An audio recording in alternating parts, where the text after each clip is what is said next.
we all ask ourselves, how am I going to become the person I want to be?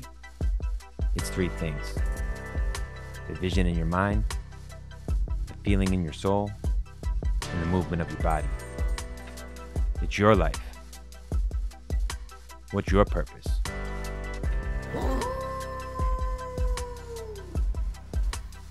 This is the Healthy Grind. I got to give you a proper introduction because there's people who are listening that aren't familiar with the dance world or even who you are.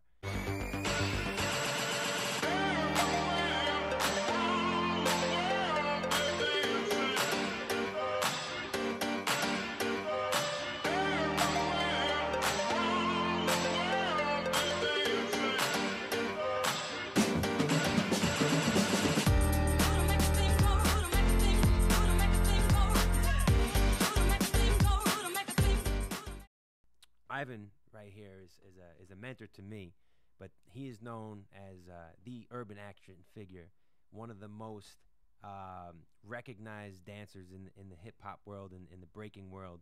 And we had the opportunity to connect because you wanted to come see this space. So, Absolutely. and it's been a back and forth thing for years, where you've had programs out in Long Island, right? And that's where we really first connected.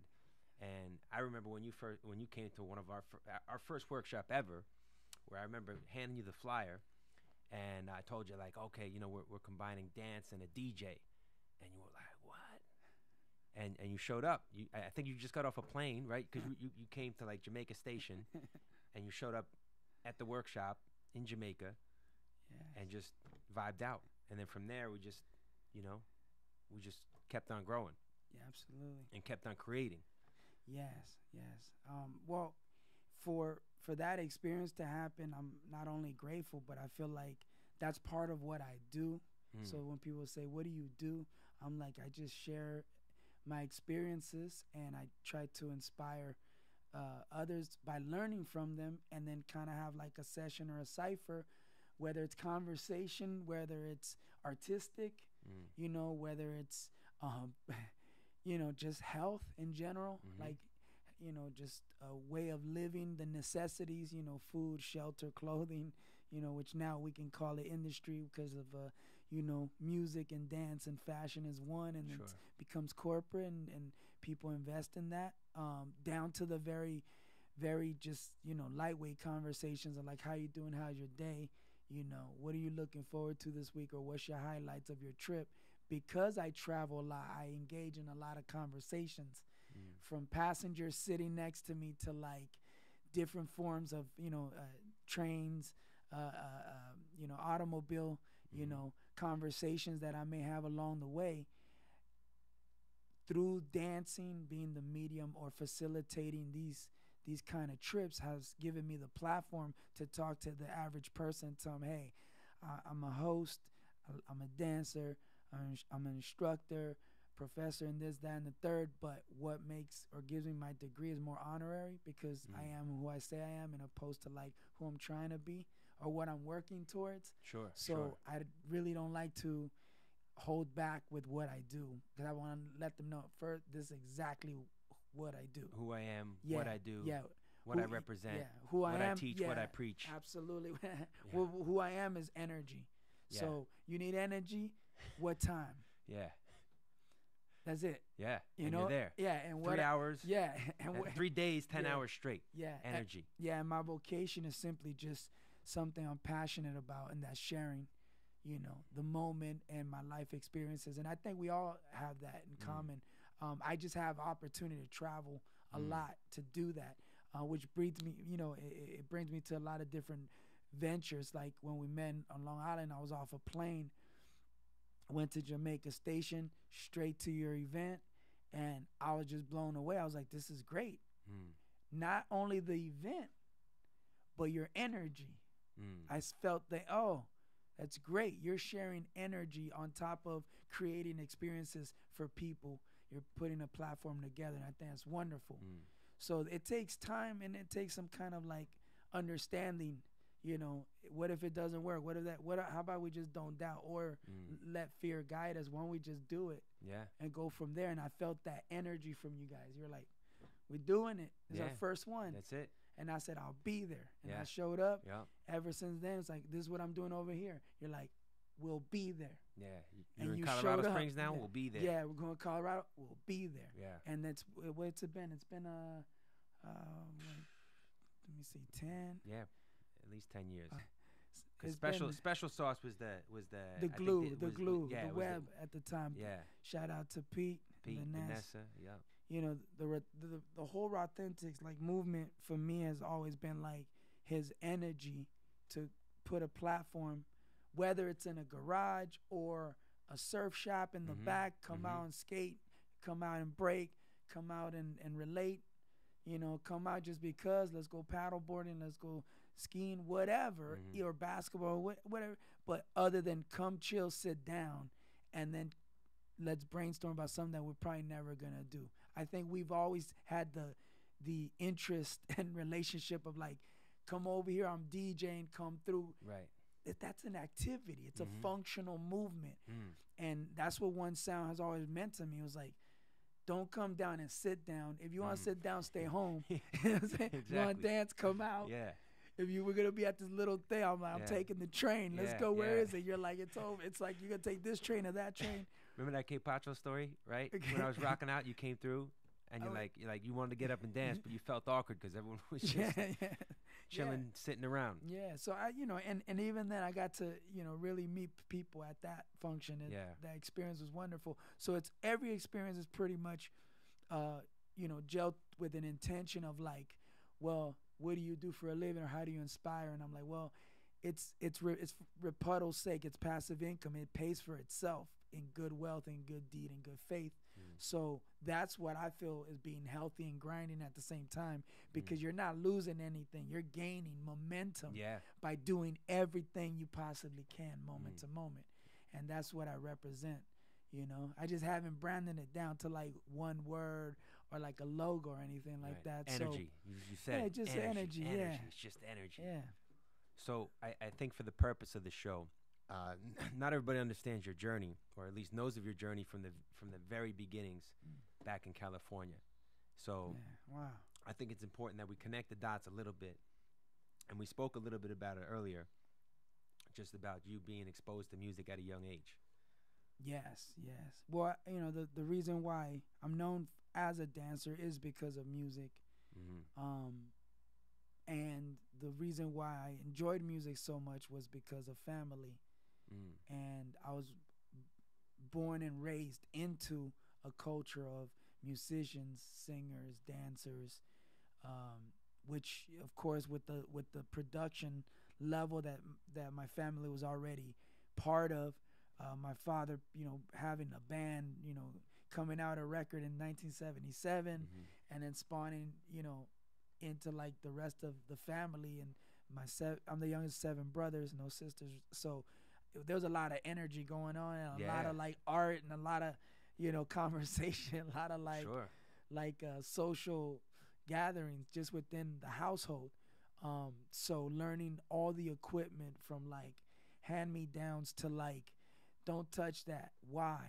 Questions being asked right off impulse, like why? Because you're gonna blow out the system if you keep turning it up. It doesn't hold the wattage. I'm like, what's a watt? You know, what do you mean a watt? Yeah, or how come there's only bass? Well, this is a crossover, and if you don't know that, so you know, or that's give me a wire, hand me that wire over there. I'm like, what wire? And I hand them like a iron, you know, any wire. He's like, no, the wire over there with the 1/4 inch. So all of these terminologies that I learned like in the early 80s, I would say, just to, as far as back as I remember, are things that to this day maybe people my age wouldn't talk about or understand unless they evolved into like recording or picking up instruments and then trying to like plug them in, you know, but down to the rawest form of like just picking up a guitar. Taking guitar lessons, starting drums at, you know, 3rd grade, and playing with all the brothers' instruments, you know, that were laying around the house at the time, and you know, so all of those experiences were like, you know, they're part of my theme. So if I go to school, I'm feeling rhythmically. I'm like, it's like I'm rhythmically, or there's some kind of rhythm to my walk. It wasn't like I was trying to act like dark or bright and sunny or moody or a little caught up, because if you go for the trend, if you live for the trend, you die with the trend. Oof, write that down. So T-shirt, we'll talk about that later. And that's the only way I could put it. So we had a lifestyle that was tradition and progression. So we progressed with the times, and got really involved from live instruments to being in bands, to DJing, to performing, and to recreational events, libraries, convalescent hospitals, retirement homes, right? And preschools, daycare centers, to community rallies, to just say no, like rallies. Right. And this is part of not what we would call hip hop in general, but as we knew hip hop to be on TV, wasn't the hip hop that was in our community. It was a culture. It was every culture has a dance, right? Every culture has a music. Every culture has an art, to tell a story. Every culture has a voice. So that's what they call hip hop on the East, and on the West was very similar, but there's so many elements to those journeys or those arts. So dancing is not a sport, it's an art form. So when you say what art form, well, social dance in general is an art form. If you can't clap on beat, you just look to the person you're hanging out with, and then you follow them. Yeah. Before you know it, we're clapping, laughing, and the host is like guiding everybody. And it's like, and then I'll do a little move, and then you do another one, and I'll do another one, then you do another one. Yeah. Like that. While other people are saying, okay, that's not hip hop because it's not on the video, or it's not in that movie. It's like, well, then you won't understand my journey. Right. And that comes back to what you're saying. If you weren't born into it, you can't really understand, like, all right, what made you, when you did this video or whatnot, and then from, signing a record contract in 1990 to like being known on a VHS tape in 95 or whatnot, or someone recording you. I'm like, yeah, well, they claim when they started, when they recorded when they started. Right. But it took 10 years. They're talking about 95. I'm talking about 85. What happened to those 10? What happened between 85 and 95? What was the music like? What was the scene like? Right. I'm like, I don't really remember practicing. All I remember is I had a turntable, you had a speaker, they knew some people, and this person over here had a spot, and we just all get together, and Socialize. It was a jam. Yeah. And it was a jam. And that's the hip hop that I can relate to as far as what they call hip hop culture, because I'm not from New York. Living in New York, as long as I did, almost 2 decades, I couldn't even claim New York because I have so much respect for those not that migrated to New York, because New York's a melting pot of all kinds of people. Yeah. I'm from New York. I'm like, no, you're not. You're from Louisiana. You're from Cape. Yeah, you're from Europe. But I see you've been living here, and then, there was opportunity. But I wouldn't even like spend times, putting people on the spot. I'm just saying, my upbringing is still my upbringing, and it's still flourishing, and it's still nurturing me. It's still healing me, curing me, guiding me, sustaining my very existence of why I do this. Yeah. The foundation of how I was raised up is what I'm still doing. So. Yeah.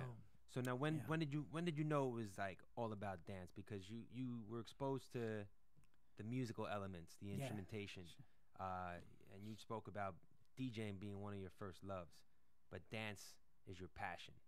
Yeah. Well, what happened is, I'm sure we're all kind of active, and some of us are mellow, depending on, we get veggies versus, cereal, but shout out to the parents, shout out to all the moms and pops and everybody involved, that family that helped raise us. But you are what you eat, let's face it. Tricks it for kids. Hey, you still eat cereal for breakfast? I don't actually. I don't either. I don't even know what cereal actually is. What is it? But when you're hungry, you got the munchie, you gotta eat.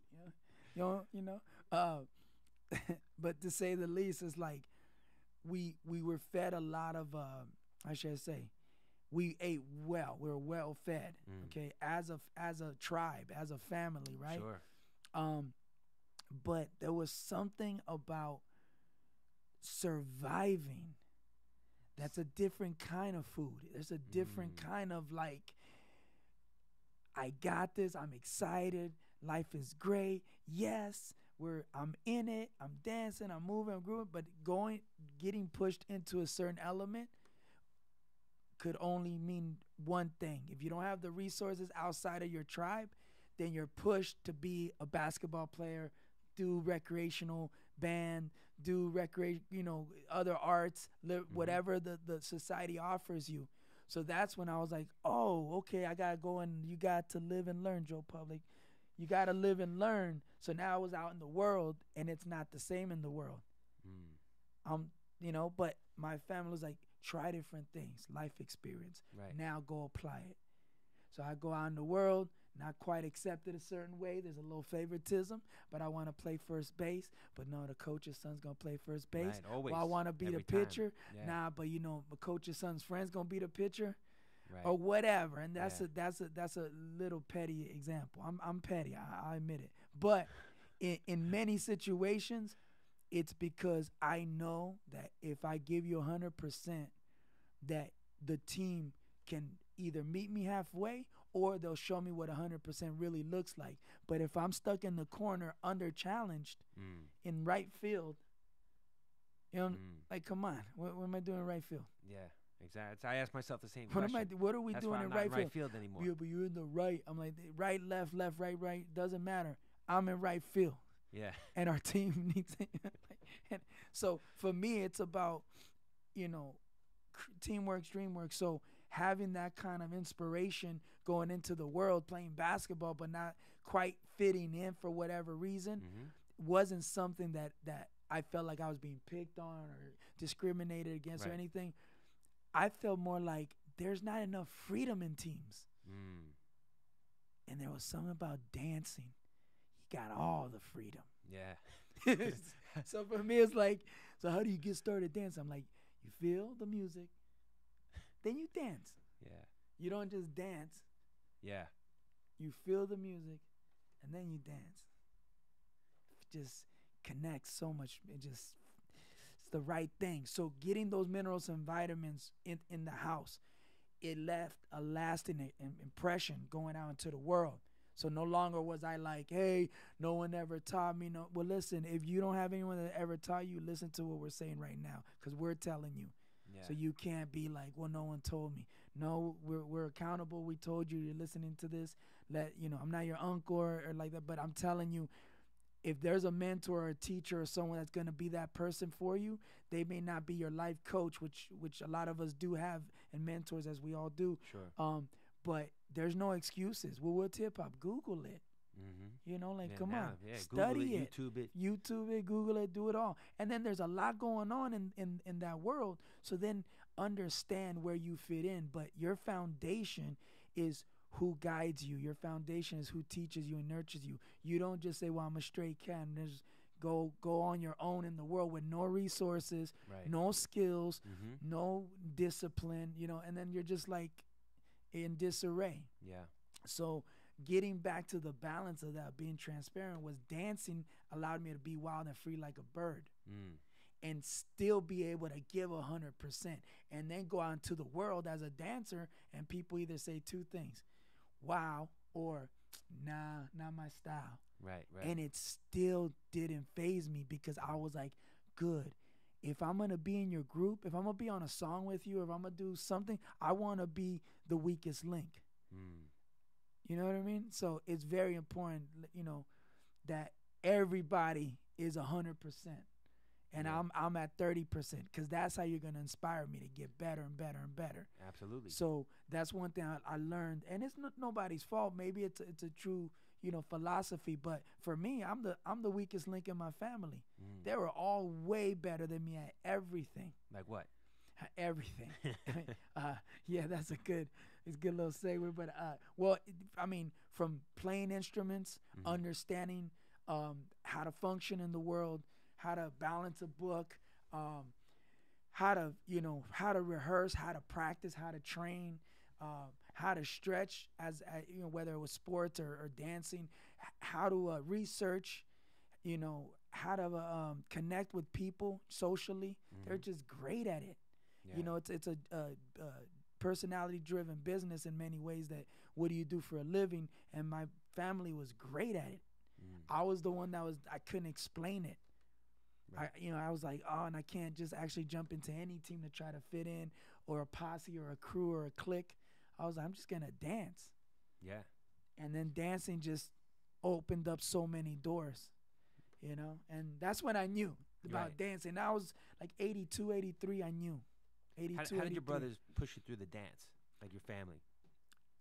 They never did. That's the thing. Okay. They never pushed me. Like I was trying to, you know, like step my game up, my dance game up. You know, and like I said, back then, if you go with the trends, you die with the trends. But there is a format. You show up, you set up the equipment, you wait for people to show up. You know, you set up the lights and all that. People come in.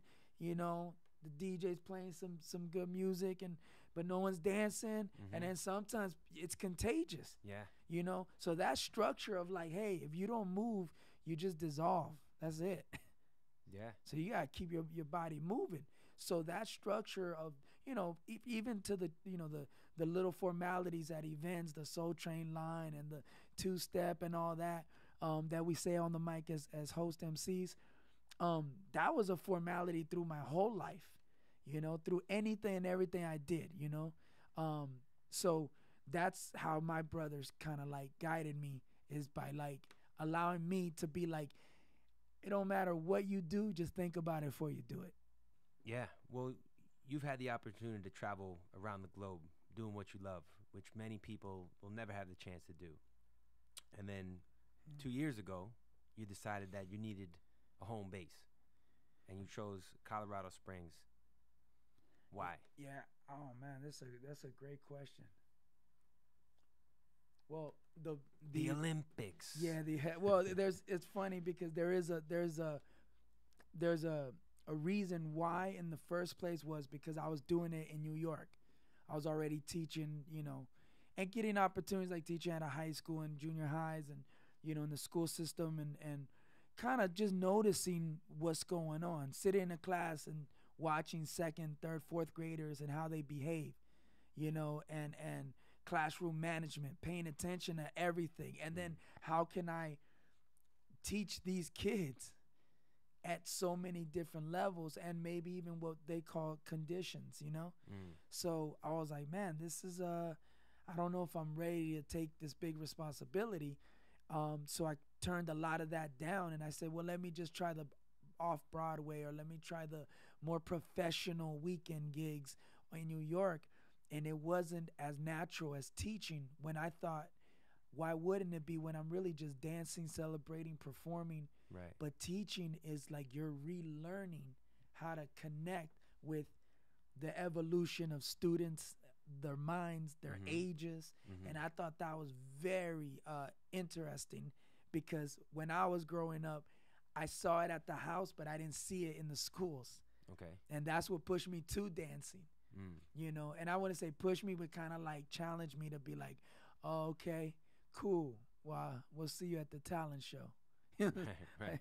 You know, or I can't explain it to you, but we go next to the speaker. I'll let you feel it. Yeah. You'll know what I'm doing. You know? Exactly.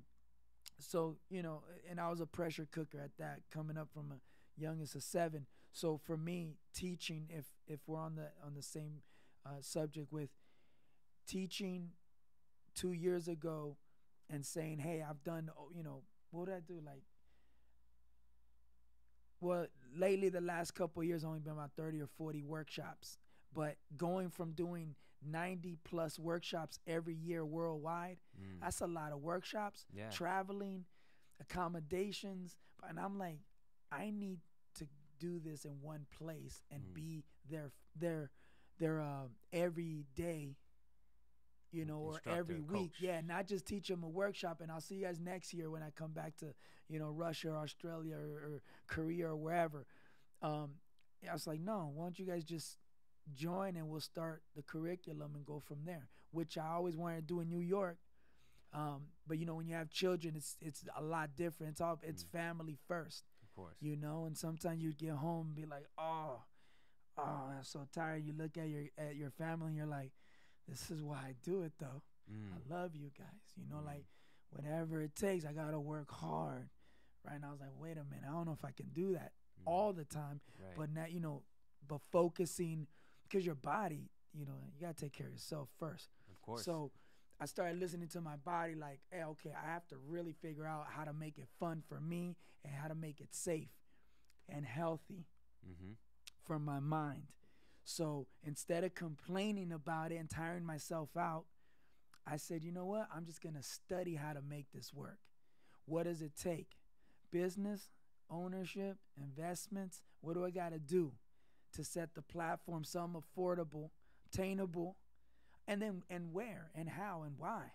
So all of these questions, of course, you got to write it, study it, just so I can be able to answer my life questions, my life journey possibilities. And, you know, you still have to have some kind of foundation. Without foundation, it just all falls through, it dissolves, you know? Right. So that took a couple years. And with, you know, my son's mother, we're just talking about teaching, how much we love it. We're like, why don't we just do that? Yeah. It's great. It's fun. And I don't have to go to the gym. I don't have to get a membership. And I don't have to go I don't know where, right? I just go straight to where I love to teach and train, where I love to, you know, stay afloat physically, you know. And I know a lot of times it sounds a little like, well, it's all about you. It's like, no, but if your body doesn't feel good, a lot of the kids they're going to be, I can only teach them at 80%. I want to show them what it looks like. You know, and show I them want what a backflip looks like. Show them what a windmill looks like. Show them what a Show them what a headspin looks like. And I don't know for those of you listening, I don't know if you know what those moves are, but you got to crawl before you walk, goo gag before you talk. And if you don't warm up before you stretch, you could be a mess. Yeah. Okay? And if you're injured and you don't stay off of it and get like PT, like if you don't get treatment, you know, and then you're still trying to like limp and do some moves, then you'll mess up your other hip, your left hip, and your right leg's already messed up, and then it's too late, you know? And then it's like, nobody loves me. You know, it's like, well, listen, try to tell you at an early age, listen to your body, do your body right, and it'll love you back, first and foremost, and then you can move and groove and show and prove, and you can always inspire others to rock with you, dance with you, vibe with you, boogie with you, celebrate with you, instead of just sitting down and be like, I won't go, I'll just see the highlights on Facebook. But you were invited, but I can't dance like I used to. Now's the time, 2020, right? 2020 vision. 2020 experience. And that's why, you know, I had to make time to come here and be like, hey, you're about it. But literally, like, we've been talking about this for a while and out walking the talk and really saying, hey, what does it take? And you're like, well, 2 years ago, what did it take? And you know this firsthand, and you've advised me alongside my senseis with Richard and over at BBA and just a lot of experience. You know, you don't just jump into it from one to the next, but letting people know you exist, setting at least a 5-year plan, at least, and then whatever your exit strategy is, I mean, if you want to play business, get some smart business guys. Yeah. You know, if you want to play basketball, get some people that can actually play. Yeah. If you want to win. So that's a little metaphoric, but you guys know what I mean. So if you want to learn dancing, dance coaches are one thing, but a great teacher won't train you right away. He'll say, here, study this book, read this book. When's the last time you read a book from beginning to end? Yeah, crickets. Okay, so study this book, study these topics. I'll send you some links, and then I'll teach you. Then I'll coach you, and maybe you can start training on your own. Maybe. Practice doesn't make perfect. Perfect practice makes perfect. But we haven't even scratched the surface. So what makes you think you're just gonna learn a windmill or a head spinner? You know, it's like, whoa. Yeah, and So, you're teaching kids. Yeah. All the way up to people in their 50s, like Yeah, me. absolutely, You know, absolutely. We're personal coaches. We also teach in groups. Absolutely. The thing with the ages is that everybody's different body types, DNAs down to like blood type to everything. It all has an effect, but it's how you practice when you're not with your coach. How you're. What do you mean? Like your state of mind. Like I said, I can't do it. Well, you spend 20 minutes of our 30-minute session saying you can't in your head. And then you even confessed it out loud. Yeah. Instead of spending 20 minutes learning it or studying while I'm sharing you what it is, what it's going to take, and maybe trying it 10 minutes and then thinking about it throughout the week. So don't try it or don't even doubt it until you studied it and totally understand it. Then you decide if it's, good or bad for you, just let it, eat and spit out the bad seeds. Let it marinate. What it doesn't work for you, doesn't work for you. But you got to understand what it is you're taking, what you're doing and who's coaching you too. A lot of times people don't know your history as a coach. They know you're certified, but they don't know your history, right? So sometimes you say, hey, this is who I am. This is what I do. This is how I do it. This is what it's going to take. To get to the mountaintop, yes, get me there. Whether it's functional movement, whether it's just like mindful movement, which I use a lot in teaching, and like they're like they see the mountaintop, but they don't see the forest they gotta get through.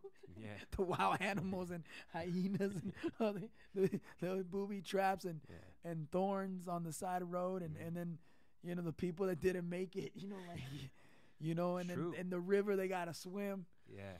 And you can't swim face down because their skin's allergic to that water. They have to backstroke all the way to the shore and then climb up like rocks. And then by that time they're so. Oh, and it might snow that day. Yeah. That's what I'm saying.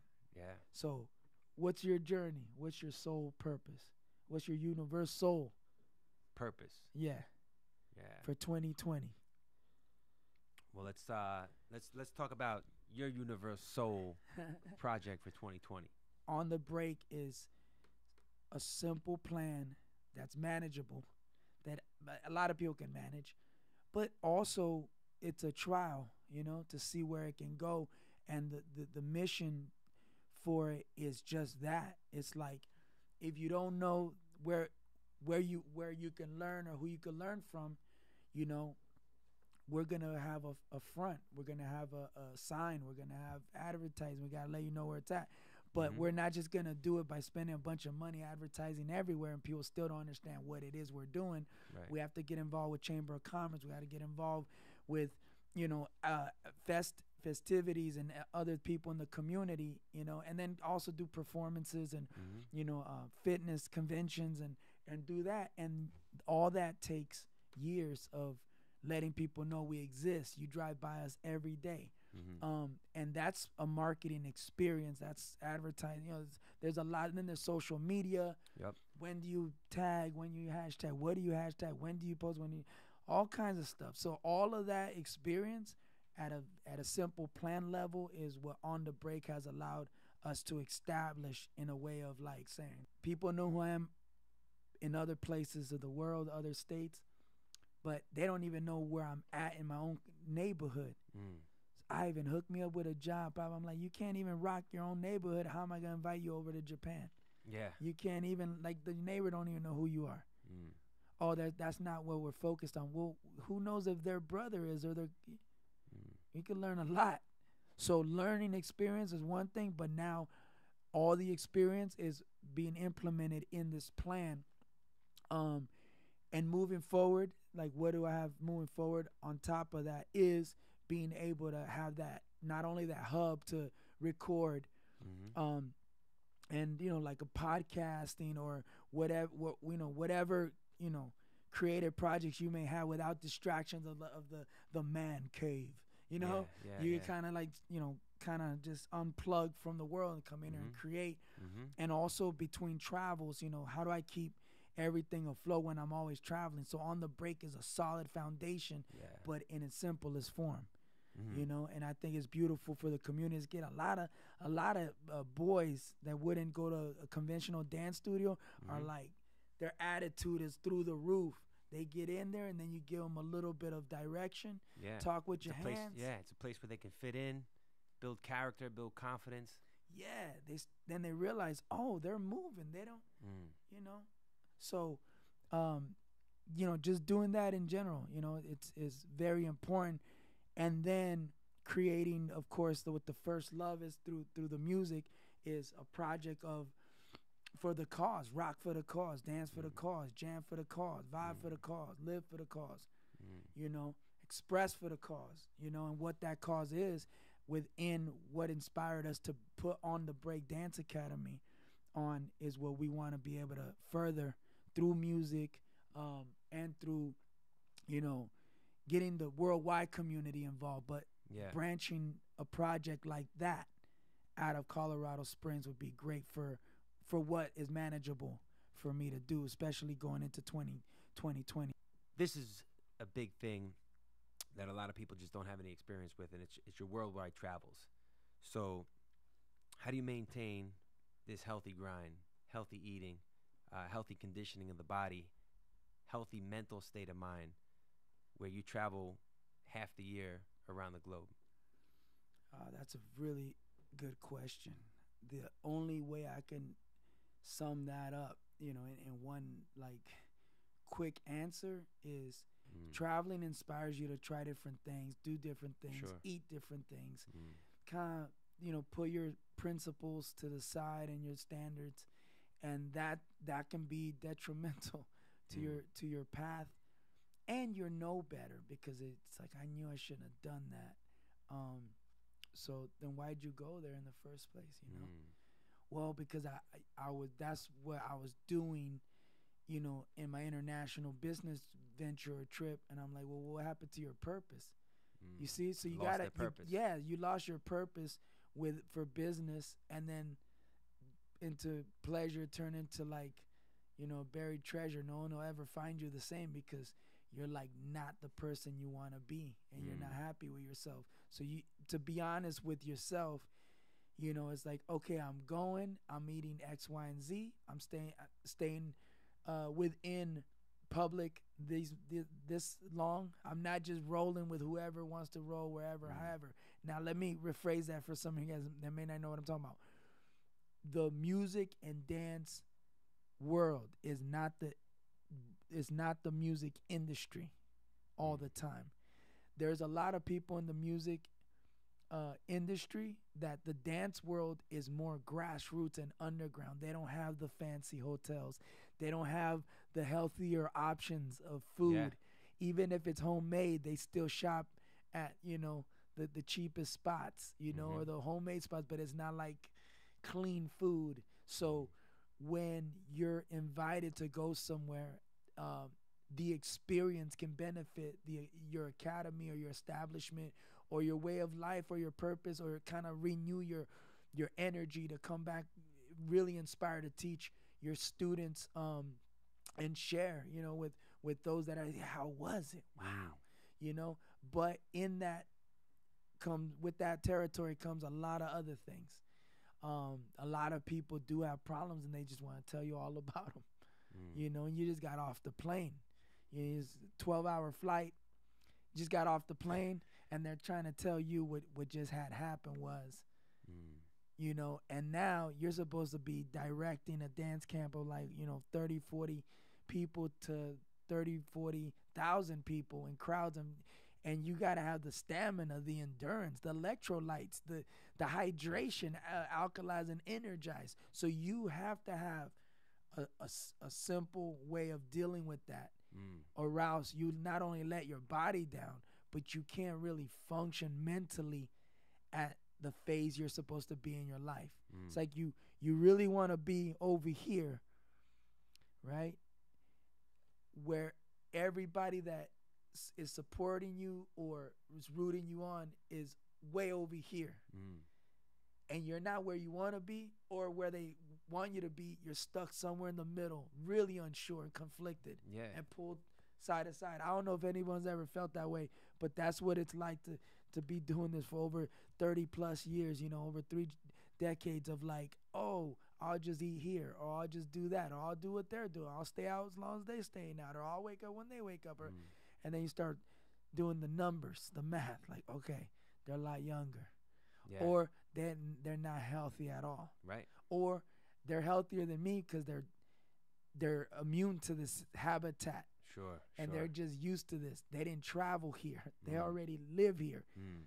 You know, and then so I wouldn't say I'm on another level from any talent or any artist or any community. I'm just on a different level, and you gotta know that, because when you tell them you're vegan, that doesn't mean the same to them. When you tell them you're vegetarian, doesn't mean the same to them. When you tell them you're carnivore or meat eater or whatever, you know, I don't say that. So maybe I'm just giving away all the little tips, and that I want to. But you got to kind of clear it up. What do I mean?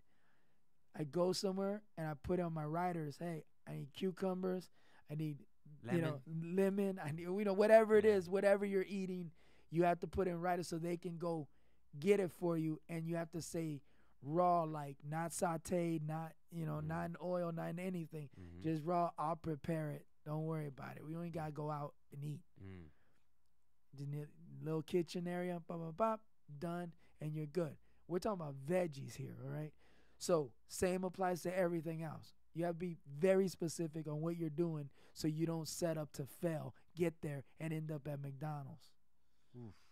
At 4 a.m, talking about, yo, we danced, it was great, and then where's the nearest spot? Yeah. Oh, the kebab. Yeah, I think Ann told me this. 42,000 McDonald's or something like that. Now, this worldwide, there's 42,000 McDonald's. So we don't. Plus. We're not even talking about the parasites within McDonald's. We're talking about on top of like what's going on in that community, how it's handled, all kinds of stuff. Like I don't want to get too much into it right now, but I'm not holding back either. I'm just telling you, there's no way to like just give you 1 cent on this. Yeah. I have a certain plan. I don't mingle too much with it, because then you get inspired just but you have a plan. You have to have a plan. Yeah. Totally. Yeah. I mean, I'm on the fly constantly, right? But that just means that your plan has to say, hey, within that plan, I have A, B, C, D, E, F, G options. There's no way you could be like, oh, just eat it once. Nothing will happen. Not true. Not true at all. Yeah. Not true at all. Yeah. The first meal you eat, right, of the day, that's going to let you know what's true today. When you first wake up. You first wake up. Yeah. What's true to you? Whatever you put in your body, that's your truth. That is the truth. And that's what I meant. That's why I always write down the truth. Yeah. I always write it down. I write it down to for this you. day. Yeah. Because people forget what they ate. Yeah. They forget all the time. They're like, oh, I'll just have a piece of this or a piece of that. Yeah. Or I'm at a social event, I have a drink or 2 drinks. But the truth is the truth, and that's the beauty of the science. Yeah, because science is about evidence. Yes. Right? Well, what's the evidence? If you don't have a plan, you just go on the road, mind you, to other countries with a hypothesis, and then that hypothesis, it just hype. The moment's so amplified, I think it changes constantly. So your ideas are constantly changing. There's no facts. There's no evidence. There's not even a theory. At least if you have a theory, there's some kind of truth, but that's still not. That's just what you heard or read in the label. You're not really even sure. So go with a sure truth. Go like this is exactly what I need. This is quantum. This is official. This is the nutrition that I need before I perform, after I perform, in between I perform. If I get the munchies on the plane, off the plane, where there's delays, you gotta plan it out. Gotta plan it. I don't want to, I don't want to scare anybody off, but because this is not a tactic like that. Fear's not gonna get us anywhere. It's about not wanting to know is an awesome truth. I don't really want to know it's in that burger, but it looked good. That's what I'm saying. Yeah. Don't be afraid to not want to know, but understand that you really don't know. It's very true. It's very true. And then when you read the labels and you're like, I can't even pronounce those words. I don't want to know what that is. I want to know. I don't want to know. Yeah, there's the unknown, there's the known unknowns, and there's the unknown unknowns. I could break that down too, but we're not just marinate on that for a minute. Yeah. All right. Well, to wrap things up, all the experience you have traveling the world in hip hop, in dance, and in music, where do you see that?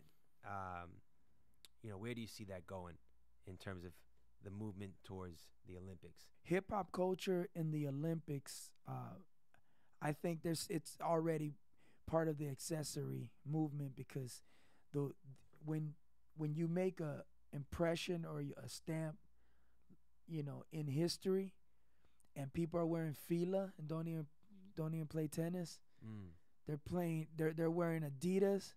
They don't even play tennis or run, and it's still fashion to rock Adidas and fila coming back. Yeah. At least, you know what I mean? So I feel like hip hop has always been in like the branding market of things, but has it been like a grain of sand, like in the beach? Yeah, of course. No one even knows what hip hop is. You can't even track it. If you did, you'd be here all night talking about the waves and the patterns and the different companies that try to use it for branding and urban and legitimize their approach.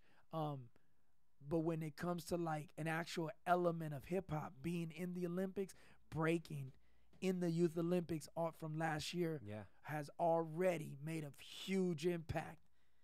I don't know what other element's gonna do that. True.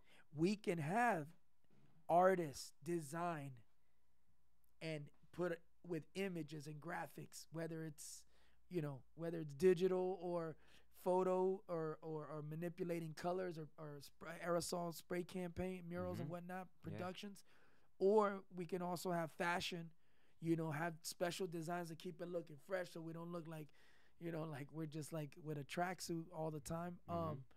Which is that's the original way, in a way where that was more of a sporty style. Before it was the the jeans and the Lees and the mock nets and all that.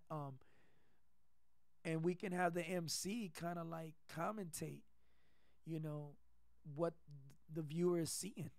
Like, hey, down rocking, floor rocking, top rocking, acro rocking, freeze rocking.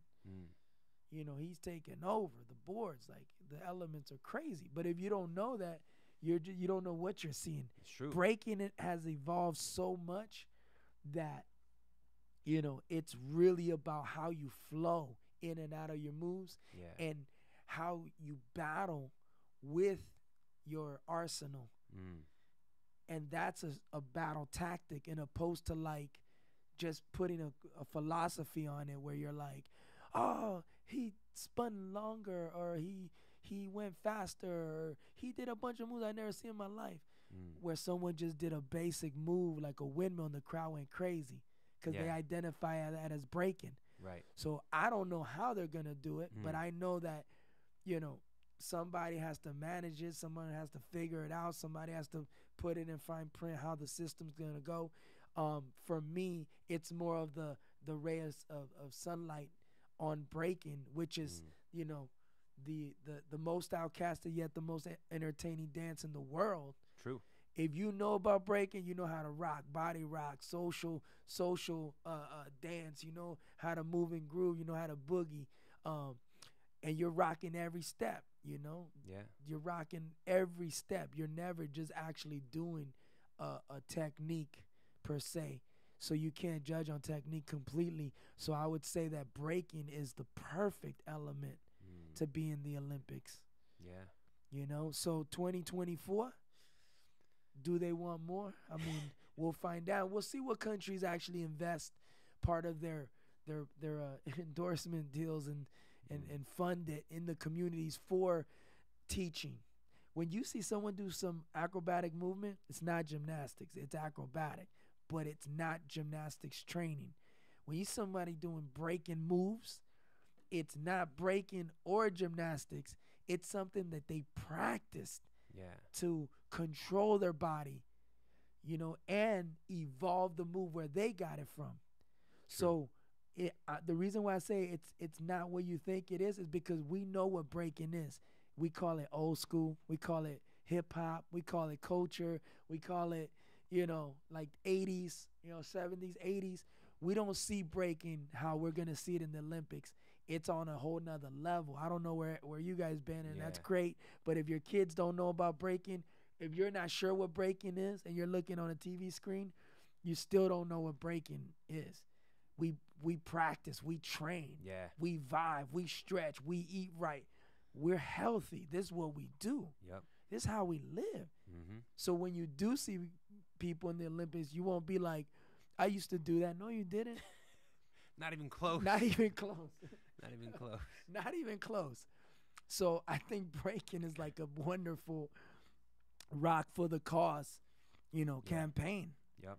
Breaking is going to reopen and expose kids to break beats again. Beautiful thing. Undeletable. Yeah. So what is breaking? Breaking is a powerful understanding. Knowledge is power. If you don't have the knowledge, or you forsake the knowledge, or you ignore the knowledge, or you fear the knowledge, you lose power. You have no power. Very true. And breaking has a lot of those philosophies. I don't want to do the basics. I don't want to have foundation. I don't want to learn how to bop to the beat, clap to the beat, stomp to the beat, rock to the beat, feel the beat, which is first and foremost mandatory before you can even say breaking. Right. But it's for every man, woman, and child, and kids of all ages. And it's one of the most liberating and unifying. Unify and liberate dance like phenomenons, which is real raw culture of our time, and before and after will forever be. That's why we're in the Olympics. Come on. Let's go. So Ivan, how can everyone keep up with you? Where can they follow your story? Yeah, where can they come vibe out at On the Break Academy? Yeah, On the Breakdance Academy is online with the website and also on Facebook, On the Breakdance Academy. And we're in Colorado. But I would say to you guys that to stay tuned, and if you're inspired, like just find your local center, local spot, pay them a visit. If you can't give them a donation, I get it. But just help your community out by not disallowing them of having that experience. Go support breaking, support your local communities that teach it, and if not, reach out On the Breakdance Academy, and you can always find me like on IG and other platforms. But I'm focused on the community there, but I'm open to the community worldwide. Right, fly anywhere. Yeah, just a day of flying. That's all. I'll be here the day after next. All right. So it's love and it's knowledge. It gives us the power to express ourselves. And I think when you guys keep in touch or you stay tuned, you find out just how progressive and how big it is, and the message is beautiful. But when you disconnect from breaking or the cultural elements, it's hard to even like respect it or accept it after you haven't seen it for 10 years or 5 years, or you don't even know what's going on. You might not even be able to relate. So let's keep the foundation, solid, but we're here for a reason, just like you guys are, and we're here to serve. That's right. Can't stop, won't stop. Yeah. Healthy grind, that's what it's all about. The longevity, staying true to the roots of living a healthy life, dancing, rocking the music, eating good, feeling good, being good, serving your community. That's what it's all about. Ivan, urban action figure. We out.